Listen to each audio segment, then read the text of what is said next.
Hi, I'm Rosie Batista with iCookNaked.com, and I'm here to show you how to make a 5-ingredient potato soup. So for our 5 ingredients, we have vegetable broth, sweet potatoes, maple syrup, a little almond milk, and some pecans.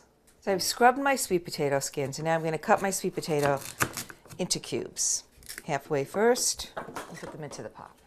What I love about sweet potatoes is they're sweet. One of the things they do is help you reduce your cravings for sugar. If you're craving sugar in the afternoon, about 3 or 4 o'clock like most people do, you can have a bowl of this sweet potato soup, and that'll really help you out a lot.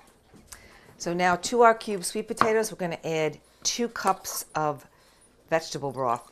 Again, you want to look at the ingredients on the vegetable broth and make sure it's really simple and there's nothing else in there except vegetables. Now we're going to add a little bit of nutmeg. Okay, so we're going to bring our sweet potatoes to a boil until we can poke them with a fork and they're soft. So that's going to be about 20 minutes.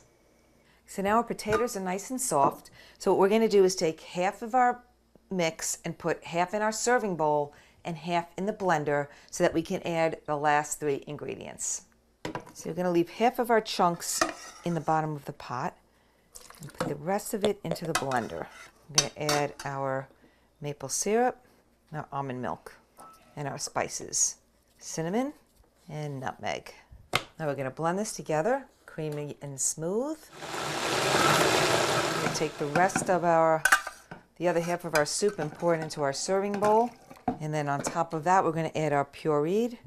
And we're going to gently mix both together. Perfect. So as you can see, it's a nice, smooth, creamy soup with some nice chunks of sweet potato. And then we're going to top that off with some pecans, a nice little drizzle of maple syrup, a nice little sprinkle of cinnamon, and there you have it, ready to serve. I'm Rosie Batista from I Cook Naked, and here's your 5-ingredient potato soup. And boy, is this amazingly yummy. Don't forget, it's a great snack for that 3 or 4 o'clock when you're dying for something sweet. Just pack it in small containers and take it with you wherever you go. Ciao for now, while I go ciao on this.